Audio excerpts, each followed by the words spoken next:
Hello and welcome to Beto Carrero World for the 7th round of the FIM MX1 Motocross World Championship. You join us live with me, Paul Malin, for the latest stage of the MX1 Motocross World Championship, and this is the Brazilian Grand Prix. The umbrellas have just started to go up here, right on cue, because yesterday we had a little bit of drizzle out on track in the MX1 qualifying race.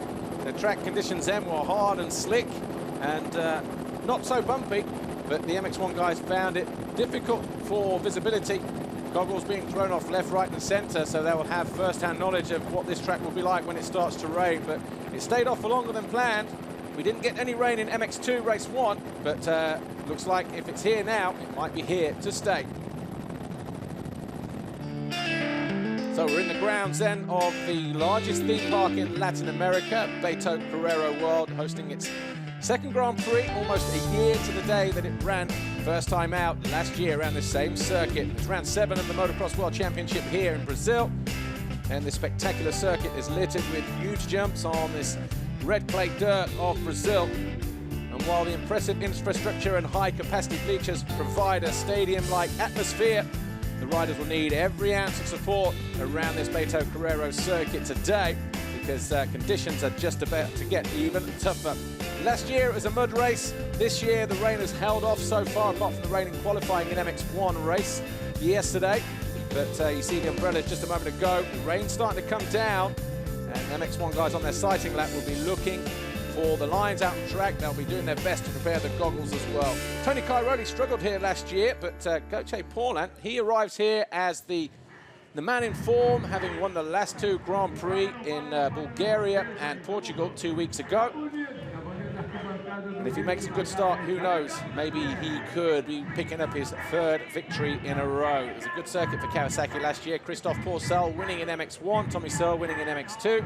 Maybe that's a good omen for Gauthier Paulin here. Clément de Sal, well, he's 24 today. He'll be looking for something a little bit more than the bruises he picked up from that massive crash in Portugal 2 weeks ago on the Rockstar Energy Suzuki World MX1 machine. And he had a good ride in qualifying yesterday, coming home in 2nd place. So de Sal, he needs a good start as well. Tony Cairoli struggled yesterday, had to throw the goggles off, but he wasn't the only rider to do that as well. We'll talk about qualifying in just a moment, but you see the crowd out there. The atmosphere is pretty electric here. We just saw that in MX2 race 1.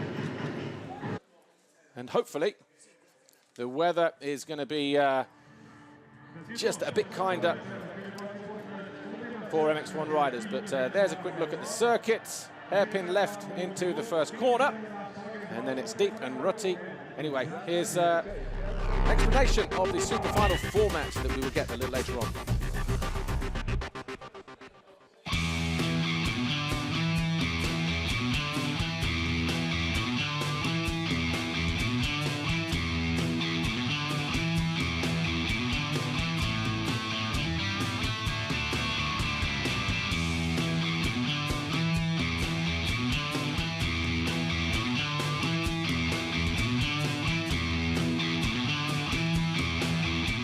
Last time this year with the super final, so we see on the first race it was very good.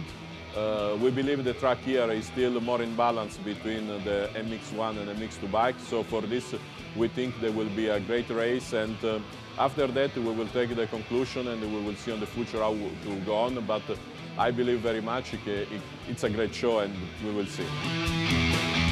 So here's how the super final works then. The top riders in the championship from MX1 race 1 and MX2 race 1 go directly to the super final. All 20 riders scored points in that first MX2 race, but the top 8 outside the top 10, they also transfer to give 18 apiece. That's 36 riders. And then we have a last chance time practice this weekend. So the fastest 2 from MX2 and the fastest 2 from MX1 give us the remaining 4 riders, giving us 40 riders on the grid for the super final, race 3. 3rd time this year that that's happened. And all points, as you see there, were scored individually. So Jeffrey Hurlings could finish 3rd in the super final behind Tony Cairoli and Gauthier Paulin, for instance. He will not pick up third place points, but as he is first MX2 rider, he will pick up 25 points as the best MX2 rider. And likewise, let's say Jake Nichols is second MX2 rider, but 7th in the race. He will take 22 points for second place in MX2. You get the gist. Umbrellas are still up then, out on track. You see the raindrops falling down in the little catchment areas on the infield of the racetrack. That's just coming out of the penultimate corner alongside the finish line area in the opposite direction. But although it's cloudy, it's not as heavy cloud as yesterday. And we couldn't even see the mountains in the background yesterday, but we can clearly see those today. So maybe it's just going to be a little bit of light drizzle out on track today. But as this goes on, there's Dave Nichols' whistle. The MX1 riders are going to be making their way out onto the start line any moment now. The atmosphere getting ready to crank up another notch on the volume level.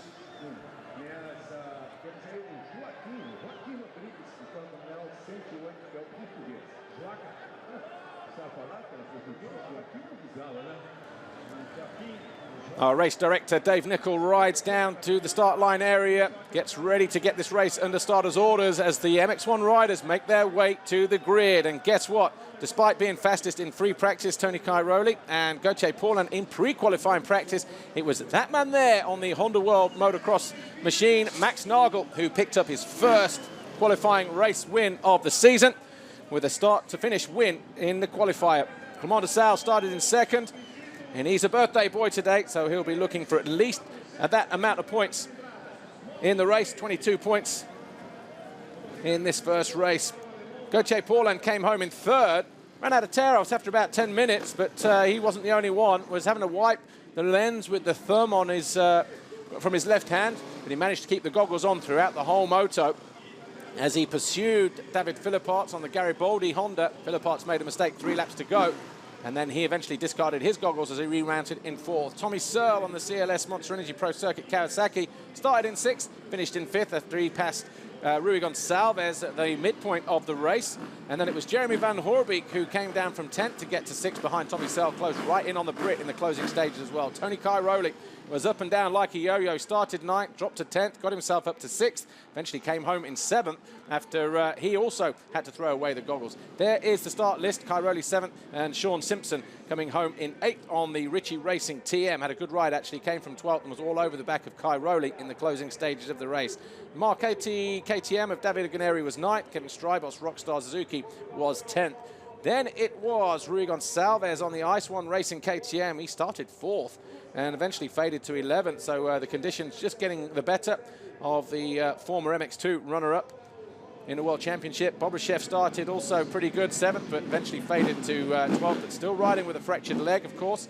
Then it was Joe Roulant's Kenda Dyko who picked himself up from the third corner crash on the opening lap to get back to 14th. Then it was Tony Balbi, Tanel Leoc, Jonathan Barragan, Adam Chatfield, and John Carlo Ramos with Wellington Garcia, Joaquim Rodriguez, Daniel Pasania, Mateus Basso, and Casper Lindgaard. Your 24 top qualifiers.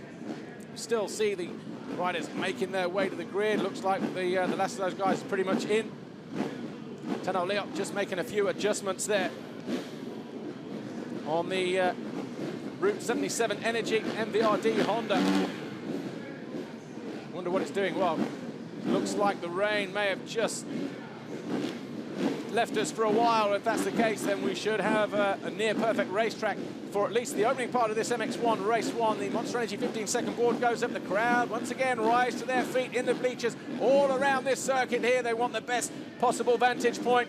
None better than those guys behind the start line, though. Dave Nichols, our FIM race director, gets ready to get this race under control. The 5-second board goes up. And we're ready to go racing here. MX1, race 1 here, the Brazilian Grand Prix, round 7 of the Motocross World Championship. Not a good jump for the Honda up the inside of Genny Bobryshev. Instead, it's Garibaldi Honda rider David Philipparts, but he runs wide. I think he might be Cairoli. Oh, that's very tough. Who hit the white line first to get the theatre hole shot? But Cairoli storms into the lead. Philipparts in second. The Kawasaki, maybe Gauthier Paulin in third place. No, he's there, buried.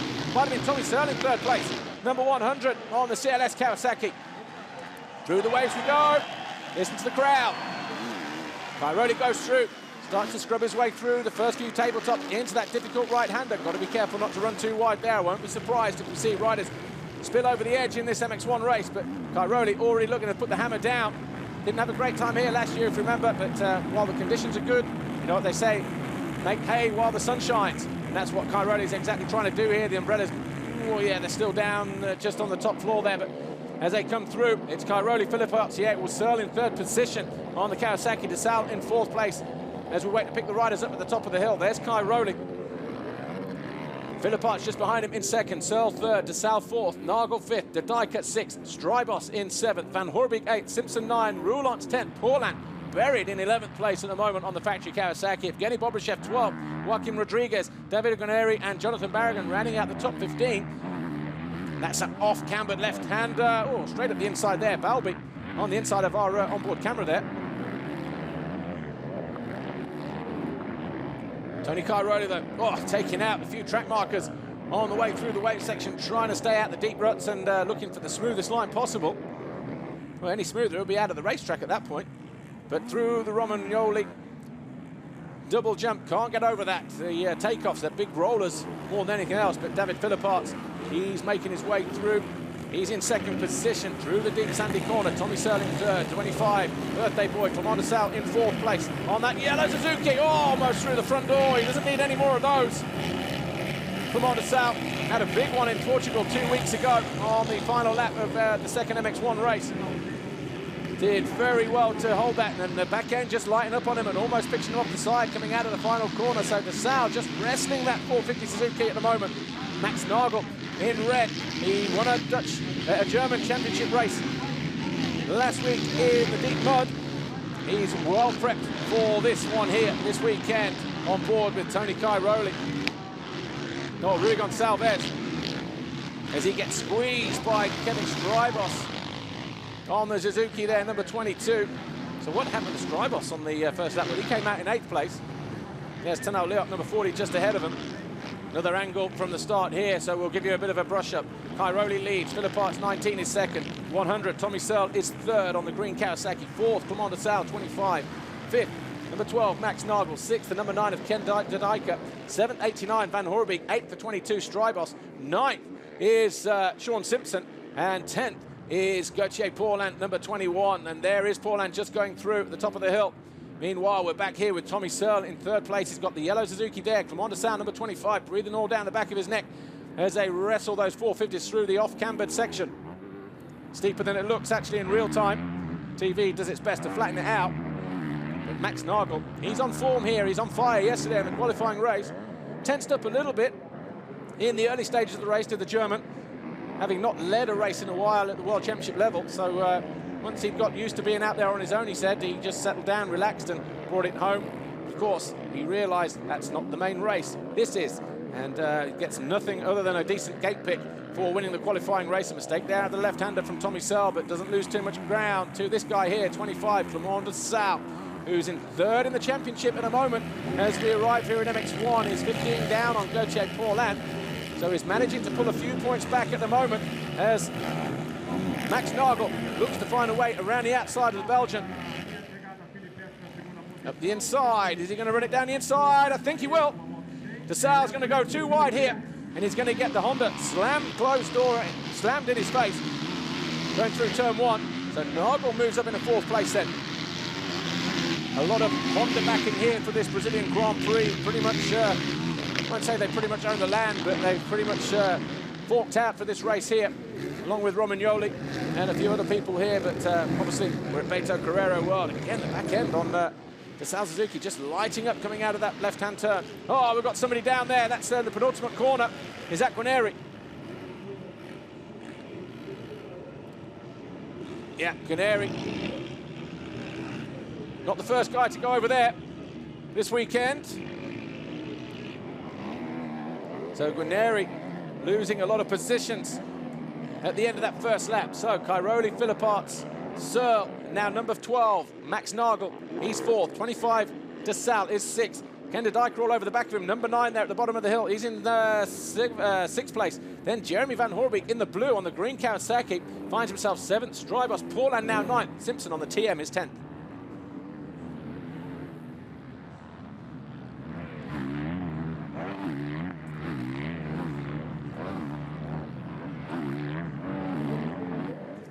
Tommy Searle loses the front end at the bottom of the hill. Just too much front brake, little greasy conditions as well, so maybe the rain's still starting to drizzle down there in that bottom corner. He picks himself up at the back of the group and getting beat up there as well by Strybos as he goes through. So Tommy Searle, expensive mistake for him, going from 3rd place, dropping down to probably 8th or 9th. There's Van Hoorbeek, number 89. So he'll move up the position from 7th to 6th position at Tommy Searle's expense, but see the rain maybe just starting to come down now on the screen. There's DeSalle wrestling with that Suzuki. There are horrible big braking bumps into that corner. Out of the final turn, hard and slick. Too much throttle, the back end just going to light up and spit you off if you're not careful, but 2 laps complete now. Cairoli 8.3 seconds clear of David Philippart on the Garibaldi Honda. Max Nagel now, the factory Honda here, number 12, is going through in 3rd place. At 25 to Sally's 4th. Just behind him, the number 9, Kenda Dyker on the Red Bull KTM. He's 5th. Jeremy Van Hoorbeek on the factory Kawasaki there in green is in 6th place. Tommy Searle just going to lose the front end here from 3rd place. Look at that. Goes down. Nagel sneaks through the inside. That would have brought him a couple of yards as well on Clement de Sal. Taking the shortest route through. So we've got a KTM leading 2 Hondas. Then the Suzuki and the KTM of De Dyker bringing up that top 5 position. Number 9 there in white. Van Hoorbeek 6, Strybos 7, Paulin 8, Searle down in 9th, Simpson in 10th place, Roulant's 11, Bobryshev 12. And we've got Barragan, Leo, Tony Balbi, the Brazilian, in 15th position. Then Casper Lindgaard, Rui Gonçalves in 17th. Adam Chatfield 18th, Joaquim Rodriguez and John Carlos Ramos down there, final point scorer. Strybos down the inside as he looks to defend that position from Gauthier Paulin. Paulin, oh, nice line from the Frenchman right round the outside. And Paulin drops himself up into 7th place now and goes after Jeremy Van Hoorbeek, his teammate. Van Hoorbeek will take a quick look over his shoulder, see his teammate there just behind him. And wouldn't be surprised if he just gives him a bit of an easy route through. Saw it in Italy 2-3 rounds ago. Has he got problems with his boots there? Yeah, boots halfway down the right side. Probably had a bit of a rub up with somebody on the first couple of laps there. Gauthier Paulin. Won't bother him too much though. Down the inside he goes. Goes after his teammate, Jeremy Van Hoorbeek, 89. Cairoli already over the line. The 2:04.6. 8.6 seconds clear of David Philippart. This is a pass. Gauthier Paulin right round the outside of the Rockstar Suzuki of Kevin Strybos, who just had absolutely no idea. He thought he got the inside covered. Certainly wasn't expecting Paulin to rail the outside line there and then keep it up on 2 wheels as he dropped into that difficult left off camber. There's DeSalle, still in 4th place. Battle for 2nd is about to heat up though with 26 minutes to go. That's Guarnieri coming in on the Marchetti Racing KTM. But the battle for 2nd, not a lot in it. David Philippart's, Max Nagel, Clement de Sal closing right up. Look at that, 19. Philippart's there in 2nd place. Nagel all over the back of him in 3rd, the number 12. Looking at his best result of the year so far. And it's the factory Honda of Nagel against the private run Garibaldi Honda with a few modified parts of David Philippart's, the former world champion in MX1 from 2008. Looking his best to try and fend off the challenge, but the Hondas have looked good here this weekend. Got to say that. Got good starts. They've been able to hang out there for long periods of time as well. David Philippart's was just unlucky to lose the front end at over in this point of the racetrack actually yesterday. Lose that 3rd place, which would have had 2 Hondas in the first 3 positions in qualifying. Split by, I think it was Clement de Sal Suzuki. In the end, Gauthier Paulin went through. 2nd place here, David Philippart's, number 19. Doing his best to hold off the 12 of Max Nagel in 3rd. 25, the Suzuki, the yellow machine of Clement de Sal in 4th. And then just behind them in 5th, number 9, making a mistake in the background. Kenda Dyker, the Belgian, but with 25 minutes to go, this battle looking to last for a few more laps.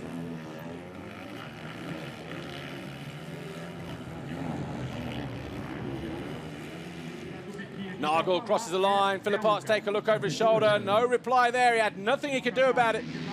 Oh, but he's going to try and put the squeeze going through turn 1, and the fans are loving that. Nagel forces the issue. He finds a way through. made a mistake coming out of the final corner. Initially, that allowed Philippots to get the drag alongside him, and Philippots thought he had the move covered, but he just couldn't get across the German Max Nagel going into turn 1 to close the door. But eventually, Nagel went through. He had to work hard for it as well. So right now then, with 4 laps complete, Tony Cairoli leads 7.3 seconds over the number 12 here in red. The lead rider in shot coming towards us, Max Nagel. Loves this kind of track. He likes the stadium feel. He likes it small and tight and technical. And Tony Cairoli, well, he'll be mindful of the fact that Max Nagel now behind him. He'll take a sneaky look over his shoulder at some point out on the racetrack. He'll also get the pit board saying that Nagel in second. He'll know how impressive the German was yesterday in qualification. It'll be interesting to see now what he can do. Well, he set his personal best lap of the race, did Max Nagel, as he followed David Philippots last time around with a 2:04.2. Tony Cairoli was a 2:05.6. That gap now 7.3 seconds. So it'll be very interesting to see how Nagel responds to the gap to the front of the field, and Tony Cairoli. Here's Philippots now going through in red in third place. The Suzuki, DeSalle fourth, Didika fifth, Van Hoorbeek, Gauthier Paulin. They're your top 7 riders. And we just saw a flash of yellow there. Number 22, the Rockstar Suzuki of Kevin Strybos, just behind them in 8th. Tommy Searle in 9th. He was 3rd, remember, but fell on the 2nd lap. Lost the front end in one of the corners at the bottom of the hill. And he's lost the toe on these guys, so he's going to have to do his best to regroup. Now, Tommy Searle. And think about Moto number 2. Again, the top 10 riders in the championship automatically qualified for race 2, which is going to be the super final, the combination race with the MX2 guys. Then after that, the best placed 8 riders who aren't in the top 10 in the championship, as Paulin just makes a mistake and almost stalls the Kawasaki in that final corner, allows his teammate to get the run on him going down the finish straight. So all that hard work, Gauthier Paulin going to have to do it all over again here over the next couple of laps to close down on his Belgian teammate, Jeremy Van Hoorbeek. So yeah, just to explain the super final, top 10 automatically transferred from the championship standings. Then the top 8 outside the top 10. And the best 8 place finishers outside the top 10 riders in this race, they will also transfer. The top 20 in the race score points. But the final 2 MX2 and final 2 MX1 riders will be determined for through a timed training session after this second MX1, this first MX1 race. Of course, then we'll have 40 riders on the grid, but DeSalle has found a way through on David Philippots. In all of that, DeSalle here on the yellow Suzuki now into 3rd place. Philippots going through in 4th, Didika 5th, Van Hoorbeek 6th. There's the blue of Gauthier Paulin 7th, and Kevin Strybos. Is he looking interested now? In 8th place on that Rockstar Energy Suzuki, because he looks, I know we said Paulin made a mistake in that final corner, but Strybos, he's one of those guys, he gets a sniff of a few points here and there. He's not shy to react and go after the points that are on the table. And he's got Gauthier Paulin and Van Hoorbeek just in his sights.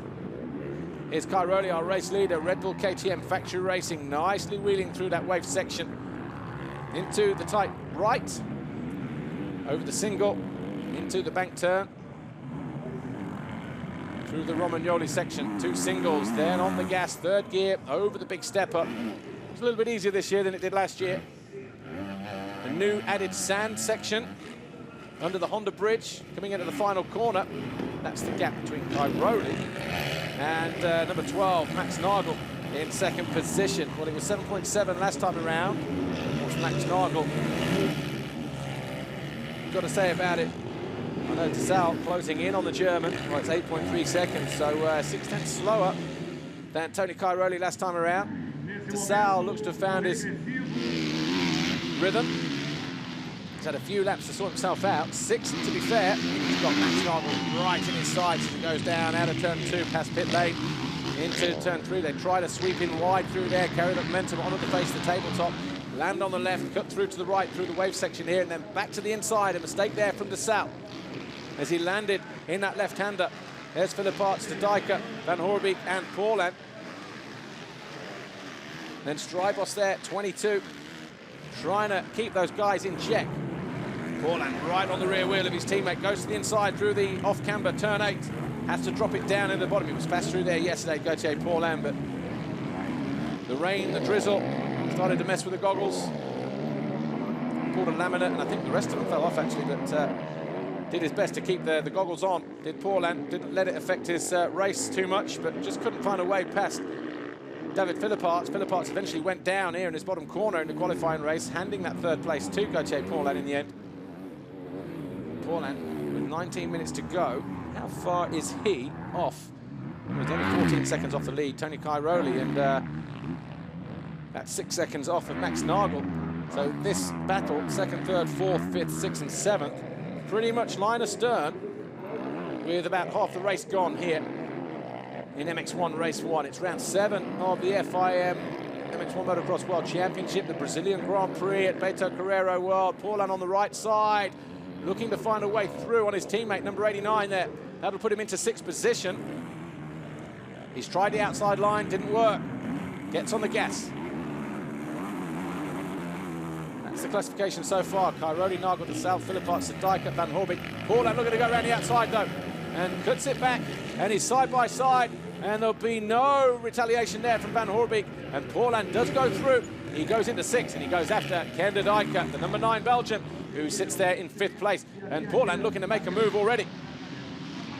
So with 18 minutes plus 2 to go, Cairoli 7.8 clear of Max Nagel in 2nd, DeSalle 3rd, Philipparts 4th, de Dijkert 5th, but it's Gauthier Paulin on the charge. He's in 6th.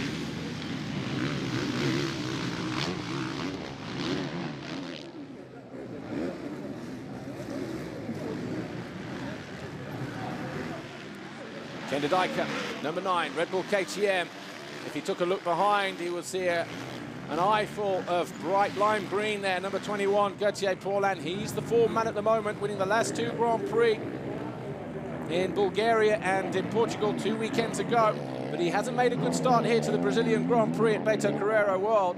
Oh, and he's short as well on the triple. But he keeps it upright. That was a horrible case, that was. He was about a half a bike length short there, casing that. Battle for 2nd here, number 12, Max Nagel. Still trying to go after Tony Cairoli. He's very mindful of the fact that the Rockstar Energy Suzuki, number 25, Commander South from Belgium, 3rd in the championship, 3rd in the race, is there, ready to pounce. Should Nagel make a mistake, but he's done everything right so far as Nagel. He's made a decent start, but he just wasn't able to out-drag Tony Cairoli going through turn 1, and he's got himself into 2nd place. Cairoli 7.8 seconds clear.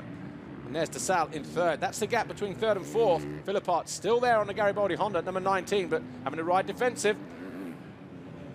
Because Ken de Dijkert and Gauthier Paulin closing right in on the Italian, number 19.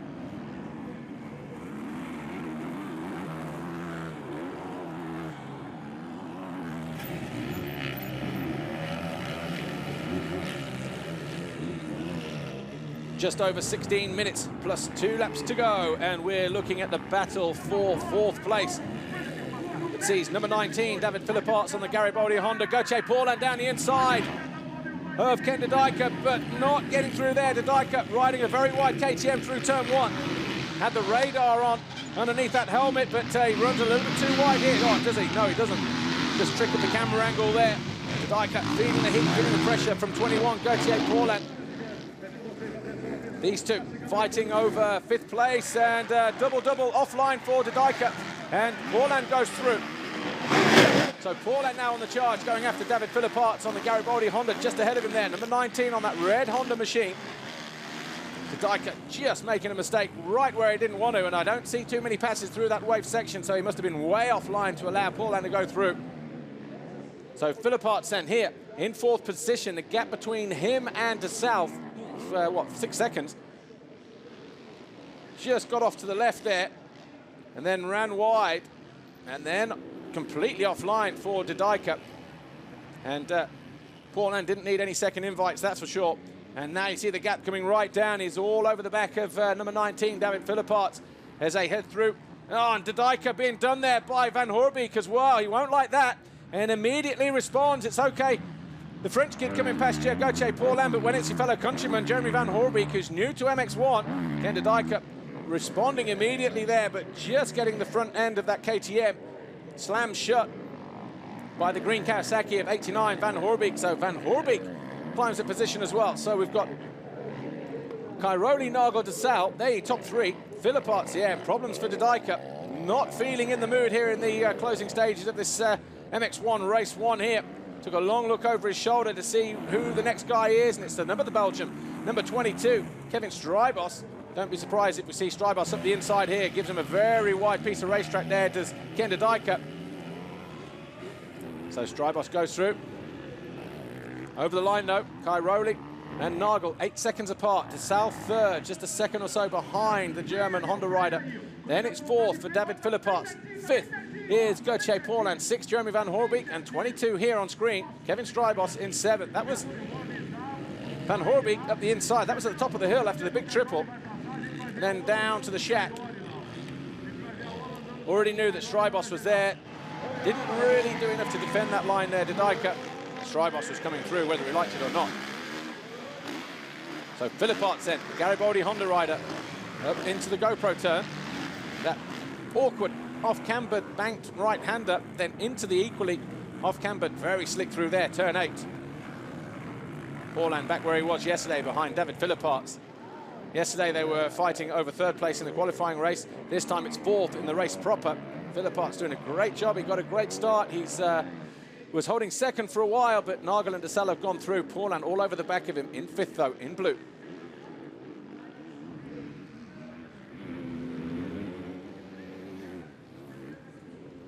David Philipparts, just under 13 minutes plus 2 to go, round 7 of the FIM MX1 Motocross World Championship. Got his hands full here in the form of 21, Gauthier Paulin, the Frenchman on the factory Kawasaki.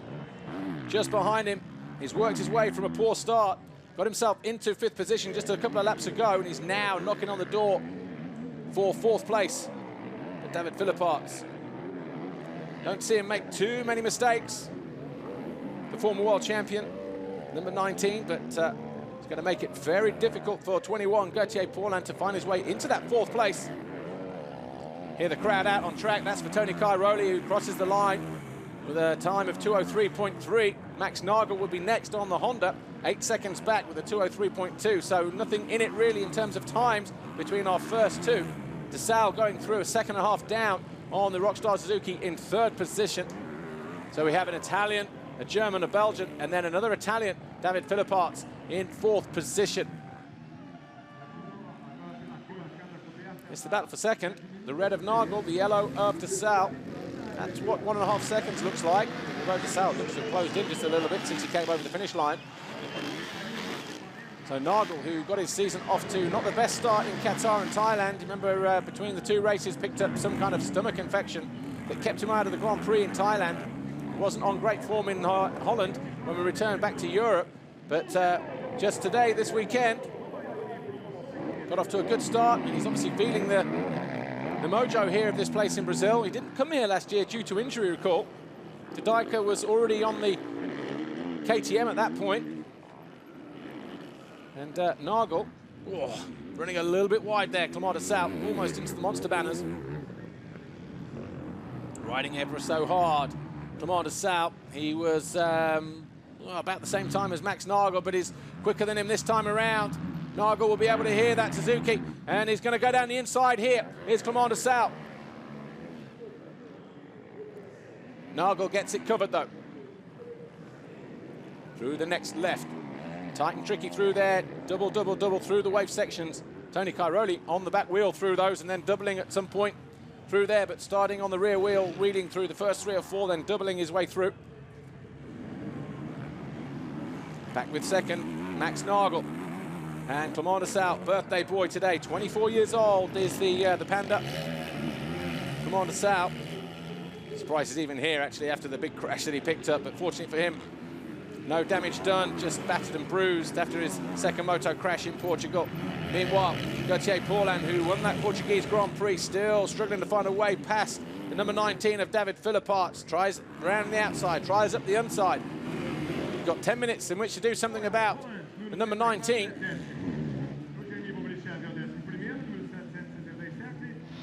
Down into turn 1. Kai Rowley still 8.8 seconds clear.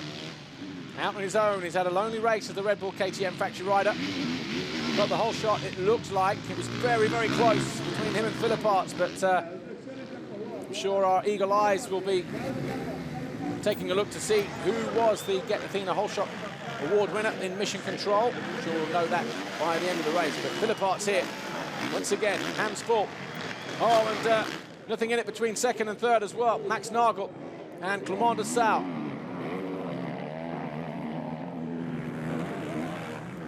.30-meter Monster Energy jump, top end of the circuit, through the right, dropping down past the shack on the left-hand side. Nice lines. Riders were complaining yesterday that the track probably wasn't as bumpy as it was last year or as they expected it to be, but the track wasn't rotivated, it wasn't disked all the way round, because they were aware that the weather was going to come at some point yesterday. And so instead what you had was a pretty wide racetrack that was just hard and slick and very, very fast and not too choppy. But with the rain that we had last night and first thing this morning, conditions have changed. Oh, Paulin, big jump downhill. Trying to scare Philippart into making a mistake at the bottom there, through the tight right, into the left-hander. Difficult to pass now, though, out on track. Oh, gets a pitch there, does Paulin. Has to follow the Honda of David Philippart through that tight left-hander, through the Romagnano. That's what, turn 19. Over the big step up, into the penultimate corner, into the deep sand section.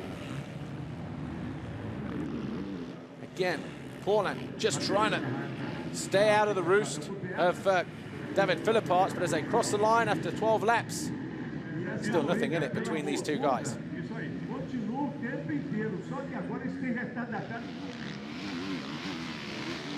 So just under 8 minutes to go.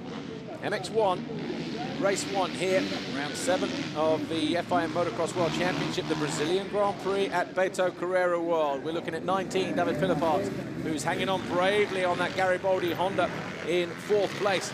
He's soaked up the pressure of number 21, Gauthier Paulin, for the last half a dozen laps or so, who had a poor start. He's found his way into 5th on that green Kawasaki, the factory Kawasaki machine.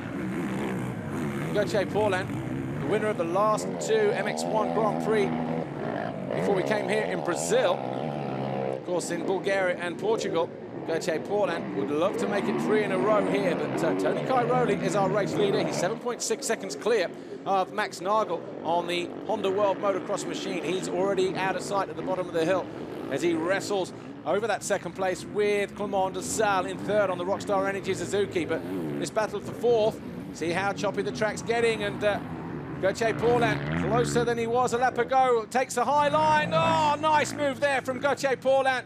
Both tyres on that Kawasaki absolutely stretching for traction as he went through that off camber. And you've got to say, Gauthier Paulin, he's eyed up David Philippart now for the last few laps, and he's come close to finding a way through. Philippart's coming under pressure, and he's got a problem there with the roll-offs there, and straight away Jeremy Van Hoorbeek goes through. So Gauthier Paulin will be wondering how it's taken him so long to find a way through, and in the blink of an eye, oh, look at that, the goggles are broken, and he's had to throw them off. So David Philippart's now struggling for visibility. His goggles have gone, he's let them go. Would have had a rock smashed right to the side of them. It would have pinged the capsules open. The roll-off film would have gone. Either that or they stuck to the lens, and he went to pull and then realised they were broke. So David Philippart then goes from 4th to 6th place. See, already the roll-off film was hanging off the side there, and then they got snagged around the handlebar. Then they'll just, the film will get cut here by the rear wheel. So Philippart sent. He held it out there for so long. Gauthier Paulin eventually went through. So Paulin now in 4th, Van Hoorbeek 5th. So it's Kawasaki's 4th and 5th. Well, they had a good time here last year, as we said at the start of the broadcast, with Pourcel, Christophe Pourcel, winning this Brazilian Grand Prix in the mud. Made everybody look super ordinary in the deep muddy conditions. Van Hoorbeek goes down in the right-hander. So Van Hoorbeek picking himself up. I don't think he lost a position. Just looked like he lost the front end.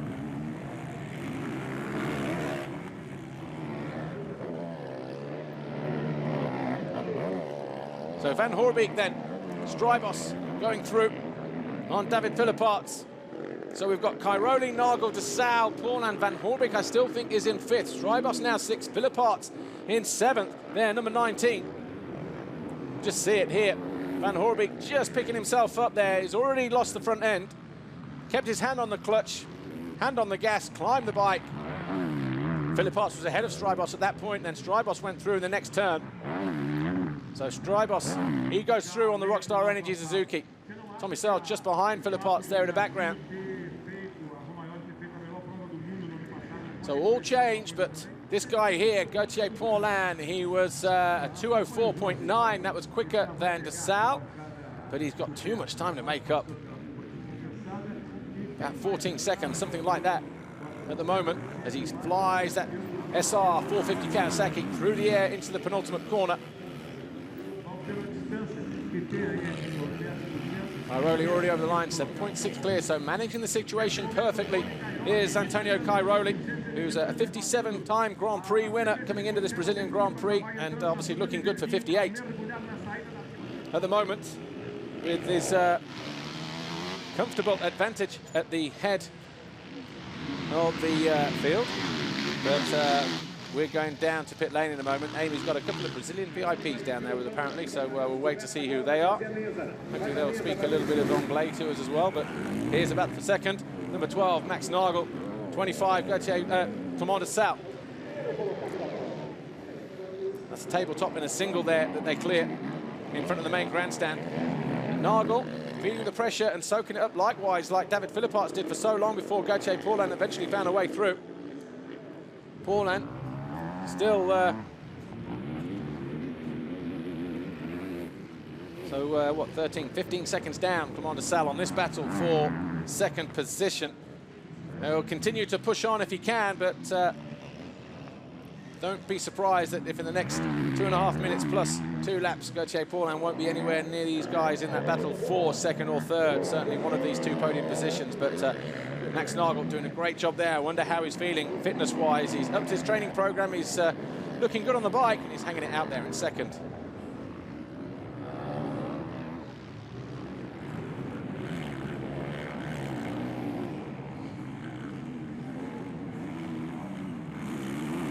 Max Nagel still defending that second place from Clement DeSalle on the Suzuki there. Number 25 on that yellow machine. Made a good start, got into second early on. Clement DeSalle has been there for pretty much all the race, just behind him. There you see the rest of the order as well. Third, DeSalle, Paulin fourth, Van Hoorbeek fifth, Strybos, Philipparts, Searle, De Dijker, and Joe Roulants on the Monster Energy Yamaha down in 10th place. Tano Leok on the MVRD Route 77 Energy Honda. Here's the new British Championship leader, incidentally. He's in 11th, ahead of Evgeny Bobashev. Jonathan Barragan on the STR KTM. We're going down to pit lane. Here's Amy. Guys, it's a pleasure to have you both here. Have you enjoyed your day so far? Yes, it's very exciting to be here at GP International here. Tô achando maravilhoso, um evento realmente internacional, os melhores do mundo. Estou muito orgulhoso de estar aqui. He says it's wonderful to be here. It's an international event. It's a pleasure to be. And this is your first motocross race, right? Yeah, it's my first one, and this weekend was exciting because we had the UFC yesterday, and now the Grand Prix is excellent. Well, enjoy the rest of your day. Which one's a singer? I was on the plane coming out here on Friday morning, and there was a couple of the UFC guys, British guys on the plane as well, and yeah, they were mean dudes, I tell you. But good to have one of them here from just down the road, I guess. But good to see he's enjoying himself as well. But back to the racing, and Max Nagel still doing his best to defend that second place here from Clement DeSalle on the factory Suzuki. Just behind him on that yellow machine, number 25, Cairoli, almost 9 seconds clear at the head of the field on the Red Bull KTM. But it's quite an enthralling contest here between these two, the German and the Belgian. Nagel, of course, missed a lot of last year through injury at the start of the season, and then before the end of the season had finished, he decided, or it was decided for him, that he was no longer required at KTM, and so he went looking for another ride. He held out, and here he is on a Honda World Motocross machine, and back in the shop window as well, as it would appear, because Nagel there getting a good start. He's hanging on there in second position. Looks good, looks smooth, looks controlled as well, and is put a little bit of distance between himself and Clement DeSalle as they take the finish line with 2 laps to go. Here's our race leader, 7.3 seconds clear from Empire there, Tony Cairoli, but over the double jump, who knows, maybe he's been doing that lap in, lap out. It's not easy to get over that, so maybe there was a reason why he's getting over it, just pulling up on the front, seat bouncing his way through as well, just to get that extra elevation. But just taking it easy.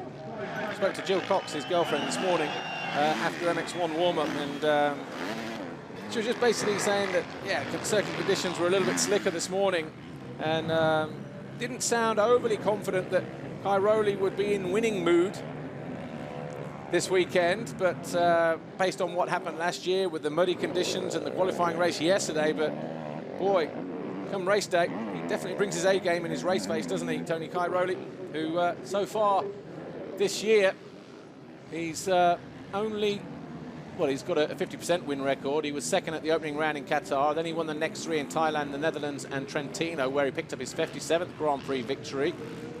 The riders banging bars over there, Jonathan Barragan, one of those, tussling with one of the local guys, and I'm sure he'll say something about that. And Sean Simpson going through on the Ritchie Racing TM. So Barragan not a happy camper out there on that Steve Turner Racing KTM. But Tony Cairoli, yeah, second in Portugal, second in Brazil the week before that. He wants to get back to winning ways here. So too does this guy, Max Nagel. Well, that was a 35. That was one of the guys that found himself on the receiving end. Well, 35 on the shirt, but not on the bike, clearly.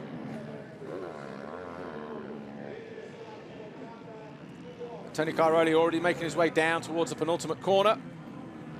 Here the crowd already starting to light up just out there in the background. Cairoli just off to the left there in that final turn. And Nagel, can he hang on to that second position for the Honda World Motocross team? Here's Strybos. Strybos looking good in sixth place. So we've got the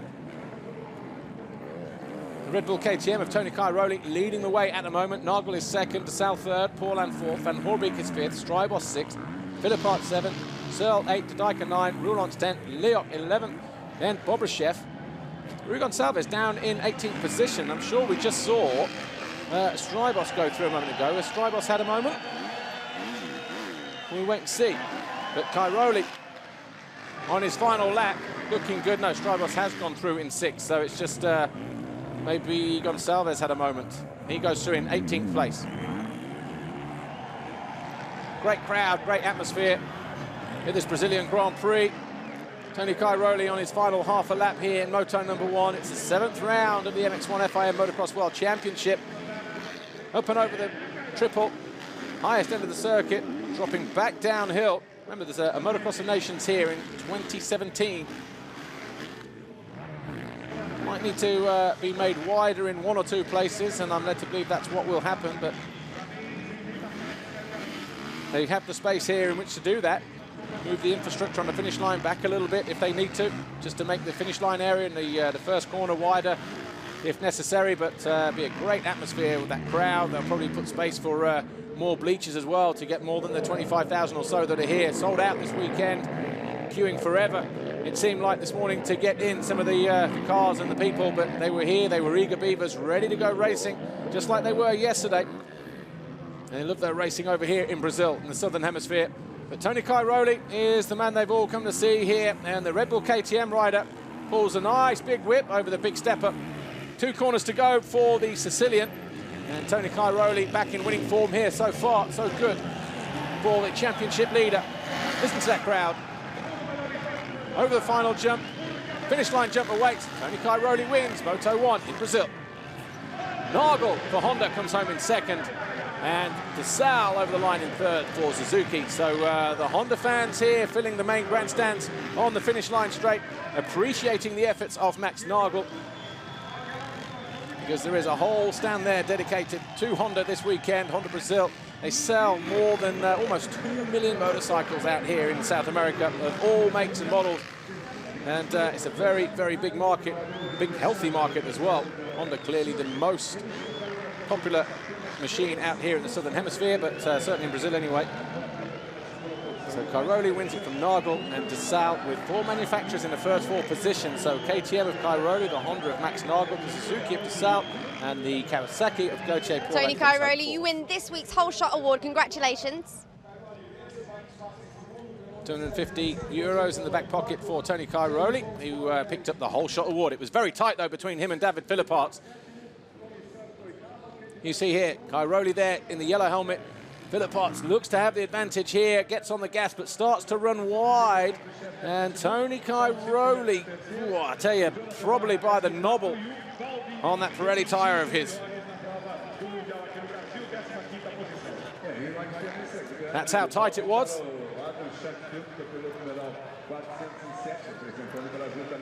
So Tony Cairoli wins Moto #1 then. Max Nagel second, Clement de Sal third, Gauthier Paulin fourth, Van Horbeke was fifth, Kevin Strybos in sixth. David Philippotts eventually dropped down to seventh. Tommy Searle was unlucky, falling from third early on to finish down in eighth. Kenda Dyker dropped down like a stone as well to ninth. Joel Roulotte, Monster Energy Yamaha, came home 10th.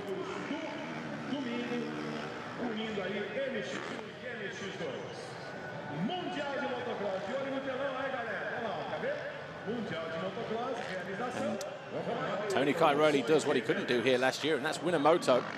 So on course for maybe picking up another Grand Prix victory, Antonio Cairoli, but fortunately the rain seemed to hold off throughout the course of that MX1 race.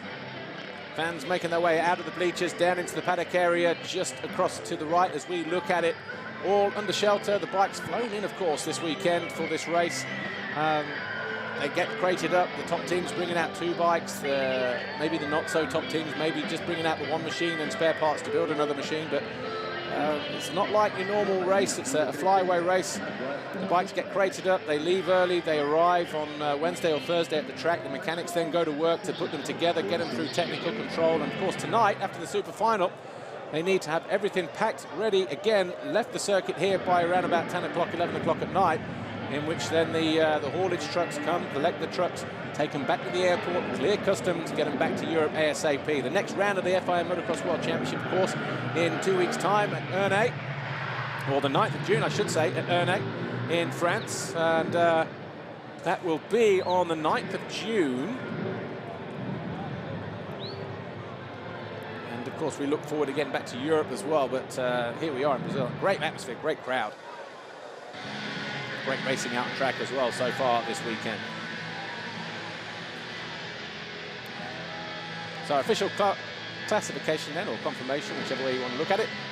Antonio Cairoli, Red Bull KTM, wins it from Max Nagel, Honda World Motocross. The Rockstar Suzuki of Commander Sal was third. Kawasaki's Gauthier Paulin was fourth, ahead of his teammate Van Horbeke. Strybos, Philippotts and Searle rounding out the top 8 with the Dyker 9th, Roulant 10th. Tenolia was 11th, ahead of Evgeny Bobashev, Sean Simpson, Jonathan Barragan, Antonio Balbi, Adam Chatfield, Casper Lingard, Rui Gonçalves, John Ramos, and the 8-2-1. The other Brazilian there, Mateus Basso.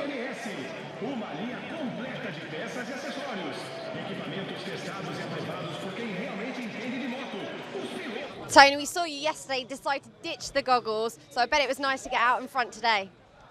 Yes, yesterday it started raining, and after 15-20 minutes, and nobody expect. I mean, it was dry before the start, and I make a wrong choice. I take tear off instead of the roll off, and yeah, I make a mistake, and yeah, I had some problem in the end, but it's normal when it's wet and humid like this. Today I had a good start. This was my goal, and I pull away already the first lap, some seconds, and then I controlled till the end. I like the track today; it's very technical, and hopefully for the super final again, a good start, and try to be on top again. Well done, Tony. Yeah, and a different format for the riders to go to the line for the super final. Remember, in Qatar and Thailand, all the top 20 MX2 guys went first at the left-hand side, as it would be here for a left-hander, and then the MX1 guys from gate 21 to 40. But this week, as well as the 108% rule being ditched, they've also decided just to test drive. It's the last flyaway race before they decide to, or what they decide to do next year. So it's the final test run to put this into practice. It'll be MX1 lining up first. So that'll be Tony Cairoli as he leads the championship. Then it'll be Jeffrey Hurling's MX2.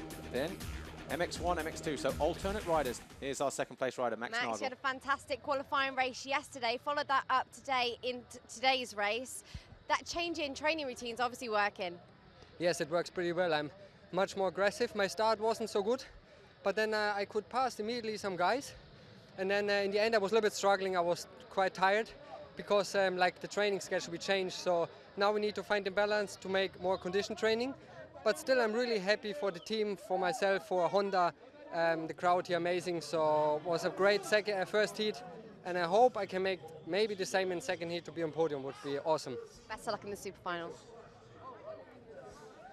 So Max Nagel then on the podium for the first time this year, and that equals Evgeny Bobrishev's second place finish in the Netherlands at round 3 when we came back to Europe after the first two flyaway races. So Lorenzo Resta, Paolo Martin, Roger Harvey, and the rest of the guys at Honda. Of course, all the suspension team, the guys in the background there doing a great job getting Max Nagel up to speed for this Brazilian Grand Prix, and hopefully from his side of things he can continue that trend and look at climbing higher up in the championship. But Commander Sal on the Rockstar Energy Suzuki was third in the race.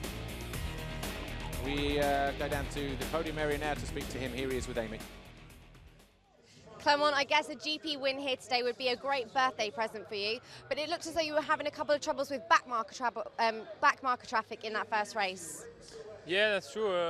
I would like to win, especially in my birthday.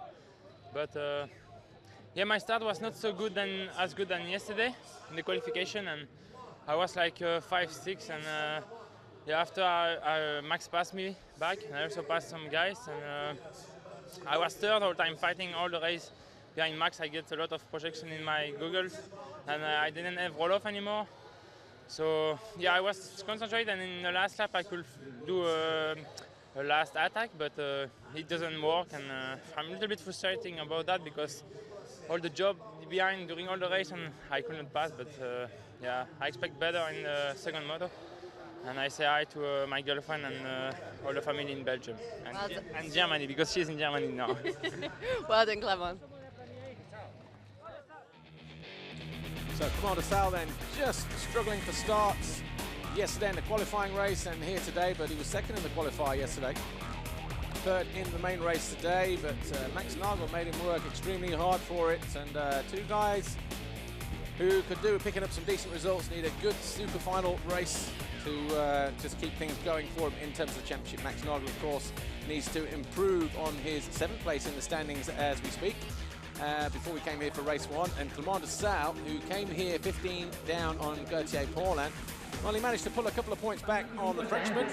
He'll need to look at doing the same in Moto number 2. Of course, that will be the super final. As we said, the super final, which we will see, that'll be the third race going at around about 4 o'clock this evening. We are in Brazil, and we're 4 hours behind Greenwich Mean Time, so Great Britain and Portugal 5 hours behind Central European Time. The jingle there goes at 4 o'clock. The race itself will go at 6 minutes past 4 here, so you do the maths, but there's official confirmation of the championship standings. Cairoli, no change in the top 8 positions. Cairoli, Paul, and the rest. In fact, John Roulan's the only person to move up a position inside the top 12. Simpson loses a place, and Bobashev gains 2 at the expense of David Graneri and Xavier Borg.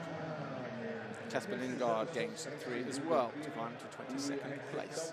But the super final, top 10 from the championship in MX1 and MX2, they go through to the main event. And it's the top 8 riders who aren't in the top 10 of the championships in both categories from their first MX1 or MX2 race. They also automatically transfer, gives us 36 riders. In about 20 minutes time, there is a timed training session for those outside of those positions. It'll be the top 2 MX2, top 2 MX1, fastest on time. We'll have 40 riders for the live super final at 4 o'clock local time.